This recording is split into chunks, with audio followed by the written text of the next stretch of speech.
மன்னம்பிட்டி தேவாலயத்திற்கு அருகில் துப்பாக்கி சூடு. சிஐடியினரால் சுற்றி வளைக்கப்பட்ட மட்டக்களப்பு தூக்கப்படும் பிள்ளையானின் சகாக்கள். ராஜபக்ஷகளின் வெளிநாட்டு சொத்துக்களை கொண்டுவரும் வரையில் போராடுவோம், நாமல் ராஜபக்ஷ எச்சரிக்கை. பிள்ளையான் பெரும் குற்றவாளி, கம்மன் பிளவும் தப்பிக்க முடியாது, அனுர அரசு தக்க பதிலடி. எம்மை நம்பி வாக்களித்த தமிழரை ஒருபோதும் கைவிட மாட்டோம், அமைச்சர் பிமல் ரத்நாயக்க உறுதி. கொழும்பில் சுற்றி வளைக்கப்பட்ட சஹ்ரானின் குடும்பம். தையிடி விகாரையின் கட்டுமானத்திற்கு முக்கிய காரணமான அனுரு தரப்பு, கஜேந்திரகுமார் காட்டம். பொலனறுவை மன்னம்பட்டியில் உள்ள ஒரு தேவாலயத்திற்கு அருகில் துப்பாக்கி சூடு சம்பவம் ஒன்று இடம்பெற்றுள்ளது. துப்பாக்கி சூட்டில் யாருக்கும் காயம் ஏற்படவில்லை என தெரிவிக்கப்பட்டுள்ளது. இது தொடர்பில் மன்னம்பட்டி போலீசாரை தொடர்பு கொண்டு பேசிய போது ஒருவர் நடந்து வந்து துப்பாக்கி சூட்டை நடாத்திவிட்டு தப்பியோடியதாக போலீசார் தெரிவித்துள்ளனர். சம்பவம் குறித்து மன்னம்பட்டிய போலீசார் மேலதிக விசாரணைகளை மேற்கொண்டு வருகின்றமையும் குறிப்பிடத்தக்கது. முன்னாள் ராஜாங்க அமைச்சர் பிள்ளையான் கைது செய்யப்பட்டதை தொடர்ந்து உயிர்த்த ஞாயிறு தாக்குதல் தொடர்பில் சந்தேகத்தின் அடிப்படையில் விசாரணைகள் நடைபெற்று வருவதாக பொது பாதுகாப்பு அமைச்சர் ஆனந்த் விஜயபால இறுதி அமர்வில் தெரிவித்துள்ளார். மேலும் உயிர்த்த ஞாயிறு தாக்குதல் தொடர்பில் பிள்ளையானுடன் பணியாற்றிய ஒருவர் தானே முன்வந்து சரணடைந்துள்ளதாகவும் குறிப்பிட்டுள்ளார். பிள்ளையானின் கைதுக்கு பின்னர் மட்டக்களப்பு மாவட்டம் அதிகளவாக சிஐடியினரால் சுற்றி வளைக்கப்பட்டுள்ளமை அவதானிக்கக்கூடியதாக உள்ளது. அத்துடன் பிள்ளையானின் மிக நெருங்கிய சகாவாக இருந்த வாழைச்சேனியை சேர்ந்த ஒருவரை சிஐடியினரால் அழைத்து செல்லப்பட்டுள்ளார். பிள்ளையான் விசாரணையின் போது அவருடன் நெருக்கமானவர்கள் தொடர்பில் தெரிவித்ததால் அவர்களுக்கு நெருக்கடி ஏற்படும் என்பதும் தெளிவாகின்றது. ராஜபக்ஷகளின் வெளிநாட்டு சொத்துக்களை நாட்டுக்கு கொண்டுவரும் வரையில் நாம் அரசாங்கத்துடன் போராடுவோம் என நாடாளுமன்ற உறுப்பினர் நாமல் ராஜபக்ஷ தெரிவித்துள்ளார். ராஜபக்ஷகளினால் உகாண்டாவில் மறைத்து வைக்கப்பட்ட பணம் உள்ளிட்ட வெளிநாடுகளில் மறைத்து வைக்கப்பட்டுள்ள பணம் மற்றும் ராஜபக்ஷகளுக்கு சொந்தமான வெளிநாட்டு சொத்துக்களை விற்று பணம் கொண்டுவர வேண்டும் என அரசாங்கத்துடன் போராடுவதாக தெரிவித்துள்ளார்.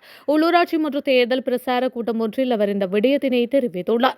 ராஜபக்ஷகளுக்கு துபாயில் ஹோட்டல் உண்டு, 18 லம்போகினி கார்கள் இறக்குமதி செய்யப்பட்டன, அமெரிக்காவில் மாளிகை ஒன்று உள்ளது, உகாண்டாவிற்கு விமானத்தில் பணம் எடுத்து செல்லப்பட்டது என ஆளும் கட்சியினர் குறிப்பிட்டதாக தெரிவித்துள்ளார். இந்த செல்வத்தை நாட்டுக்கு கொண்டு வருவதற்கு அரசாங்கத்திற்கு பூரண ஒத்துழைப்பு வழங்க தயார் என நாமல் ராஜபக்ஷ தெரிவித்துள்ளார். குறித்த சொத்துக்களை கொண்டுவர தவறினால் தேர்தல் மேடைகளில் கூறியது பொய் என மக்களிடம் மன்னிப்பு கோர வேண்டும் எனவும் குறிப்பிட்டுள்ளார். மக்களை ஏமாற்றுவதற்கு அரசாங்கத்திற்கு உரிமை இல்லை எனவும் அரசாங்கம் ஆட்சி காலம் முழுவதிலும் பொய்யுரைத்துக் கொண்டிருக்க இடமளியோம் எனவும் அவர் சுட்டிக்காட்டியுள்ளார். அரசாங்கம் வழங்கிய உறுதிமொழிகள் நிறைவேற்றப்படும் வரையில் அரசாங்கத்திற்கு தொடர்ச்சியாக அழுத்தம் கொடுக்கப்படும் எனவும் நாமல் ராஜபக்ஷ தெரிவித்துள்ளார். பிள்ளையான் என்று அழைக்கப்படும் சிவனேசத்துறை சந்திரகாந்தன் மிக பெரும் குற்றவாளி. அவரை தேசப்பற்றாளர் என்று உதய கம்பன்பில கூறுவது வெட்கக்கேடானது என்று அன்னொரு அரசின் அமைச்சரவை பேச்சாளரும் அமைச்சருமான நலிந்த ஜெயதிச தெரிவித்துள்ளார். கிழக்கு பல்கலைக்கழகத்தின் முன்னாள் துணைவேந்தர் பேராசிரியர் சிவசுப்பிரமணியம் ரவீந்திரநாத் கடத்தப்பட்டு காணாமலாக்கப்பட்ட சம்பவம் தொடர்பான விசாரணைகளுக்காக 18 ஆண்டுகளின் பின்னர் கடந்த 8ஆம் திகதி கைது செய்யப்பட்ட சிவனேசத்துறை சந்திரகாந்தன் தற்போது குற்றப்புலனாய்வு திணைக்களத்தில் தடுப்பு காவலில் வைக்கப்பட்டுள்ளார். பிள்ளையானின் சட்டத்தரணி என்ற ரீதியில் அவரை பிவிதுருகல உரிமையவின் தலைவரும் முன்னாள் அமைச்சருமான உதய கம்பன்பில நேரில் பார்வையிட்டு பேசியுள்ளார்.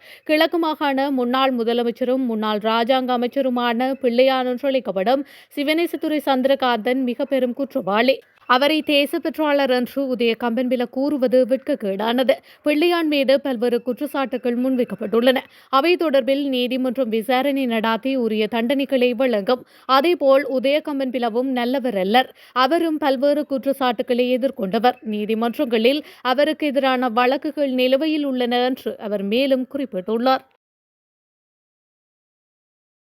எமது கட்சியை நம்பி வாக்களித்த தமிழ் மக்களை நாம் ஒருபோதும் கைவிட மாட்டோம் என்று தேசிய மக்கள் சக்தியின் முக்கியஸ்தரும் அமைச்சருமான பிமல் ரத்நாயக்க தெரிவித்துள்ளார். இது தொடர்பில் ஊடகங்களிடம் இவர் மேலும் கூறுகையில், வடக்கு கிழக்கில் மட்டுமல்ல, நாடெங்கிலும் வாழும் தமிழ் மக்கள் கடந்த 2 பிரதான தேர்தல்களிலும் தேசிய மக்கள் சக்திக்கு வாக்களித்துள்ளார்கள். இறுதியாக நடைபெற்ற நாடாளுமன்ற தேர்தலில் தமிழ் மக்கள் எமது கட்சிக்கு அமோக ஆதரவு வழங்கினார்கள். அதேபோல் நடைபெறவுள்ள உள்ளூராட்சி சபை தேர்தலிலும் தமிழ் மக்கள் எமது கட்சிக்கு பேராதரவு வழங்குவார்கள் என்று நம்புகின்றோம். எமது கட்சியை நம்பி வாக்களித்த தமிழ் மக்களை நாம் ஒருபோதும் கைவிட மாட்டோம். நாட்டில் இனவாதம் மதவாதம் இல்லாத ஒரே ஒரு கட்சியே தேசிய மக்கள் சக்தி. அதனால் தான் தமிழ் மக்கள் எமது கட்சிக்கு அமோக ஆதரவு வழங்குகின்றார்கள். அவர்களின் எதிர்பார்ப்புகளை நாம் நிறைவேற்றியே தீருவோம். இந்த நாட்டில் சிங்கள மக்களைப் போல் தமிழ் முஸ்லிம் மக்களும் சகல உரிமைகளுடனும் சுதந்திரமாக வாழ வேண்டும் என்பதே எமது விருப்பம் என்று அவர் மேலும் தெரிவித்துள்ளார். முன்னாள் ராஜாங்க அமைச்சர் பிள்ளையானின் சாரதி நேற்று அதிரடியாக கைது செய்யப்பட்டுள்ளார். கொழும்பிலிருந்து மட்டக்களப்பு வருகை தந்திருந்த குற்றப்புலனாய்வு திணைக்கள அதிகாரிகள் அவரை கைது செய்துள்ளனர். பிள்ளையான் எனப்படும் சிவனேசத்துறை சந்திரகாந்தனின் சாரதியான ஜெயந்தன் என்பவரே இவ்வாறு நேற்று கைது செய்யப்பட்டு கொழும்புக்கு அழைத்து செல்லப்பட்டுள்ளமை குறிப்பிடத்தக்கது. உயிர்த்த ஞாயிறு தாக்குதல் சம்பவம் தொடர்பாகவே இவர் கைது செய்யப்பட்டுள்ளதாக தெரியவந்துள்ளது. உயிர்த்த ஞாயிறு தாக்குதல் சம்பவத்தின் சூத்திரதாரி சஹ்ரான் ஹாசிமின் குடும்பத்தினர் நேற்று மாலை கொழும்பில் சுற்றி வளைக்கப்பட்டதாக பொருளை போலீசார் தெரிவித்துள்ளனர். கடந்த 2019 ஏப்ரல் மாதம் உயிர்த்த ஞாயிறு தினத்தில் தற்கொலை குண்டு தாக்குதல் நடாத்திய சம்பவத்தின் பிரதான சூத்திரதாரியாக சஹ்ரான் ஹாசிம் அடையாளப்படுத்தப்பட்டுள்ளார். இந்த நிலையில் நேற்றைய தினம் உயிர்த்த ஞாயிறு தினத்துக்கு முந்தைய பெரிய வெள்ளிக்கிழமை தினத்தில் சஹ்ரானின் மனைவி மைத்துனர் உள்ளிட்ட குடும்ப அங்கத்தவர்கள் குண்டு தாக்குதல் நடைபெற்ற காளிமுகத்திடல் பகுதியில் ஒன்று கூட முற்பட்டுள்ளனர். இந்த நிலையில் இவர்களின் கொழும்பு வருகை குறித்து குருநாகல் கட்டுப்போத்தை போலீஸ் நிலையத்தின் புலனாய்வு பிரிவு உத்தியோகத்தர்கள் கொழும்பின் சகல போலீஸ் நிலையங்களுக்கும் ரகசிய அறிவித்தல் ஒன்றை அனுப்பியுள்ளனர். தீவிரவாத அமைப்பை சேர்ந்த சஹ்ரானின் குடும்ப உறவினர்கள் ஏதேனும் சதிநாசகார செயல்களில் ஈடுபடக்கூடும் என்பதால் எச்சரிக்கையாக இருக்குமாறு குறித்த அறிவித்தல் மூலமாக கட்டுப்போத்தை போலீஸ் புலனாய்வு உத்தியோகத்தர்கள் அறிவுறுத்தியுள்ளனர். இதனையடுத்து சஹ்ரான் குடும்பத்தினர் பயணித்த பேருந்து வண்டியை கொழும்பு பொருளை போலீசார் சுற்றி வளைத்துள்ளனர். கட்டுப்போதை போலீசார் வழங்கியிருந்த தகவலின் அடிப்படையில் கொழும்பு பொருளை போலீசார் சஹ்ரான் குடும்பத்தை தீவிரமாக விசாரித்துள்ளனர். எனினும் அவர்கள் குடும்ப சுற்றுலா ஒன்றுக்காகவே கொழும்புக்கு வருகை தந்திருந்ததாக போலீசாரிடம் தெரிவித்துள்ளனர்.